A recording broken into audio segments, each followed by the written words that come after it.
शौकत भारती साहब, पहला सवाल जो मैंने फजील अहमद साहब से किया था और मैंने एक क्लिप दिखाई थी, मैं वो भी आपको दिखा दूं कि ये जो दावा किया है ओसामा हमदान ने कि गजा पर हमास का मुकम्मल कंट्रोल है, तो एक तरफ तो हम ये देख रहे हैं कि इजराइल फौज जो है वो पार्लियामेंट में पहुंच जाती है, वहां झंडा लहराती है, कहती है हमने पूरा कंट्रोल कर लिया है, कब्जा कर लिया है। दूसरी तरफ ये उसामा हमदान का है और ये बिल्कुल लेटेस्ट खबर है, ये कोई पुरानी खबर नहीं है। शहर टीवी कर मैंने आपको दिखा दिया, हेडिंग दिखा दी, आपने पढ़ ली होगी। तो ये कैसे, ये किस तरीके से ये इस बात को ये कह रहे हैं, ये दावा कितना सच्चा है, मैं ये जानना चाहता हूँ शौकत भारती साहब।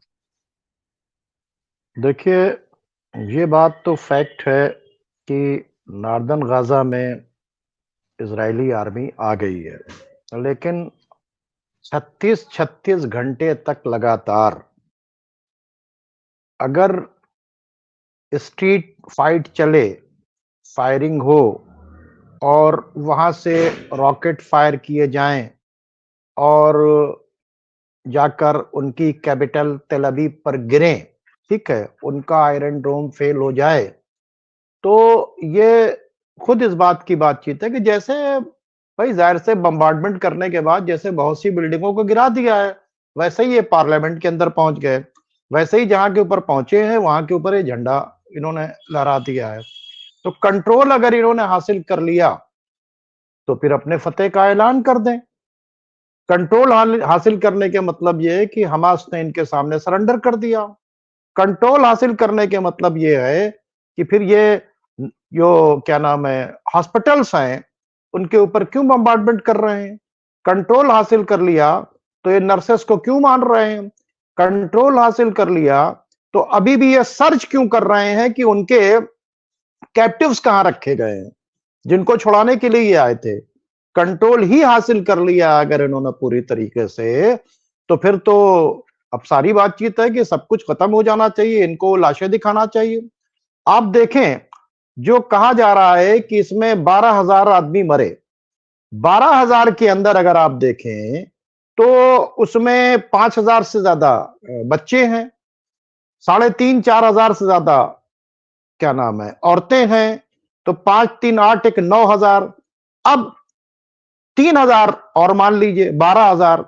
तो इन 12,000 में कितने हमास के लोग हैं। जो 12,000 मर्द मरे हैं वो कितने हमास के लोग हैं।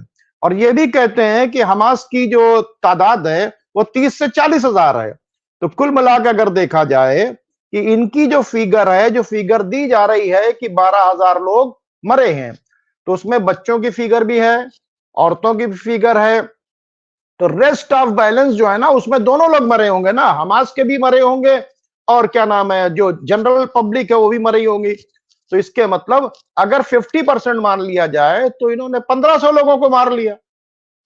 1,500 लोगों को मारकर, और ये अगर इस बात तो कह रहे हैं कि हमने फतेह कर लिया, तो बाकी जो 40 में से 1,500 घटा दें तो रेस्ट ऑफ बैलेंस तो लोग हैं ना, वो कहां है। उनकी डेड बॉडीज को दिखाना चाहिए इजरायली आर्मी को कि ये सारी डेड बॉडीज पड़ी हुई हैं, ये हमने कंट्रोल हासिल कर लिया, हमने मार दिया, सारे आर्म्स अम्युनिशन पकड़ लिए, सारी टनल्स जो थी 450 किलोमीटर की, इसको हमने डिस्ट्रॉय कर दिया।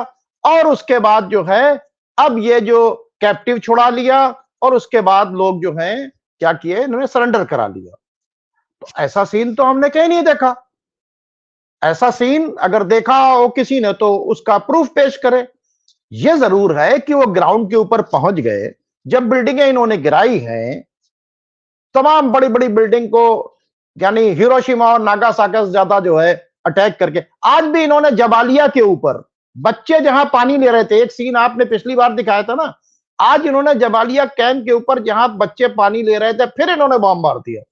ये इनकी खिसियाहट, ये हॉस्पिटल के अंदर शिफा नर्सिंग होम के अंदर जाने के बाद आज बर्बरियत, आज शिफा नर्सिंग होम के अंदर लाशें तक नहीं ले जाने दी, इतनी ज्यादा बदबू थी कि जेसीबी से 170 लाशें जिसमें 70% बच्चे थे उनको वहां दफन किया गया। कहां के ऊपर, यानी हॉस्पिटल भी हो गया, वो कब्रिस्तान भी हो गया। एक तो रिफ्यूजी जो भागे हुए हैं उनके रहने की भी जगह हो गई, हॉस्पिटल भी हो गया और वो एक तरह से कब्रिस्तान भी हो गया। तो इनकी जो अवाम के ऊपर बम्बार्डमेंट, जनरल पब्लिक को मारना, जुल्म और बर्बरियत करना, ये खुद इस बात का सबूत है। ये इनकी खिसियाट बता रही है कि इन्होंने गजा के ऊपर फतेह हासिल नहीं की है। फतेह हासिल की है तो दिखाए ना। सबसे बड़ी बात, जब एक एक इंच को आपने उसको अपने सेंसर से, अपना जो है स्पाई सिस्टम से कर लिया है, तो आप अपने कैप्टिव बता दीजिए कहां के ऊपर रखे हुए हैं। अब तो आपके पास है ना गाजा का कंट्रोल, तो आप उसको कैप्टिव लाके दे दीजिए। तो हमको और तो एक नहीं चीज दिख रहा है और कि वो कैप्टिव। जी जी जी, जी सुनील साहब जुड़ गए, सुनील लगान साहब, और ये काफी मालूमात रखते हैं और कई खबरें भी देते हैं, सवाल भी करते हैं। इन्होंने ये कहा है कि हमास के एक बड़े नेता का बयान आया है कि अभी असली जंग शुरू ही नहीं हुई है। इसको कैसे आप देखते हैं? क्योंकि 40 दिन हो गए हैं और ये हमास अगर कह रहा है तो इसकी बुनियाद क्या है शौकत भारती साहब? क्योंकि ये छोटा मोटा बयान नहीं है। अगर ऐसा बयान है तो इसकी बुनियाद क्या है? और ऐसा बयान आया है, कल भी हमने देखा था, तो इसकी क्या बुनियाद है? अभी इनके पीछे कौन है? क्या हमास जो है वो वाकई इतना कुछ जमा किए? क्योंकि हमने ये भी बयान सुना है कि हमास का कहना है कि 1 साल तक जंग चलेगी, तो हम पीछे हटने वाले नहीं हैं। तो ये खुद में इतना ताकतवर हमास बन गया है या इनके पीछे कोई ताकतें खड़ी हैं? ये है क्या? देखिए, अभी तो जिस जिस वक्त, अगर ये तो इजराइल की आर्मी को बताना चाहिए ना कि ये टनल यहां से यहां तक जाती है, यहां से शुरू होती है, यहां खत्म होती है, यहां से इनकी सप्लाई लाइन आती है। उन्होंने समंदरों के अंदर कूद कर सारी चीजों को देखा। सब कुछ करने के बावजूद भी अभी तक वो ये नहीं तलाश कर पाए कि इनकी सप्लाई लाइन क्या है। किसी भी जगह पर, किसी भी लड़ाई में ये सप्लाई लाइन ढूंढनी पड़ती है। वो सप्लाई लाइन अभी तक पूरी अमेरिकन इंटेलिजेंस, पूरी इजरायली इंटेलिजेंस, अमेरिकन के नेवी सील के लोग, इजराइल के स्पेशल फोर्स, ये सब मिलकर टनल के नेटवर्क को, कहीं इनको दहाने मिल गए, कहीं से इनकी एंट्री मिल गई, लेकिन टनल शुरू कहां होती है और जाती कहां है, कितने लेयर में है, वो ये सारी चीजें अभी नहीं हो पाए। दूसरी बात यह है कि जब कोई अभी वहां तक पहुंचा नहीं और किसी भी दूसरे मीडिया को ये वहां के ऊपर जाने नहीं दे रहे हैं।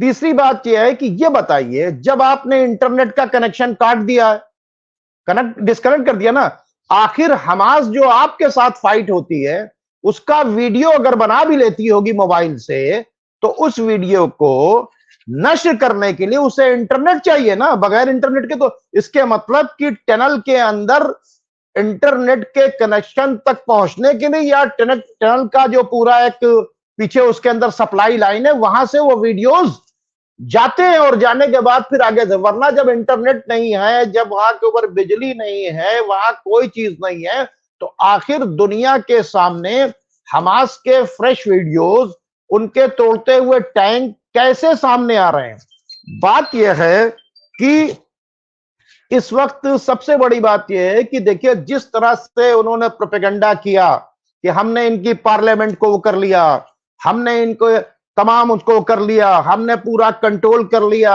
हमने अपना झंडा, तो ये क्या कर रहे हैं, अपनी फौज का मोरल हाई कर रहे हैं, और जो लोग हैं उनके, जो इनके हमास के साथ फाइट, उनके मोरल को लो कर रहे हैं। तो उन्होंने ये बयान जारी करके बता दिया, बयान भी जारी किया, फायर भी किया, ये बता दिया कि हम तुमसे अभी लड़ रहे हैं। दूसरे तरफ जो है 130 किलोमीटर के एरिया में हिजबुल्लाह का बाकायदा तौर से ऑपरेशन शुरू कर दिया ना, ये कोई छोटी मोटी बातचीत नहीं है। और उसके बाद इनको अपनी पब्लिक को शिफ्ट कर लेना, ना सिर्फ लेबनान के दीगर बॉर्डर से, बल्कि गुलेल एक जगह है जो गोलान हाइट के वहां के ऊपर है, जिसे गुलाली या गुलेल कहते हैं, वहां से इन्होंने पूरे अपने लोगों को शिफ्ट कर दिया। और ये कहा जा रहा है विलेज ऑफ घोस्ट, यानी भूतों का यहां के ऊपर, यहां कोई नहीं है, कोई इजरायली नहीं है।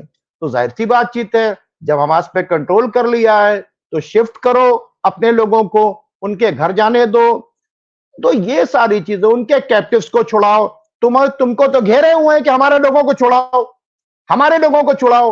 इजराइल के अंदर जो मुखालफत चल रही है, मैंने कहा कि यहां तक कि बेंजामिन नेतन्याहू को हटाने की मांग हो रही है।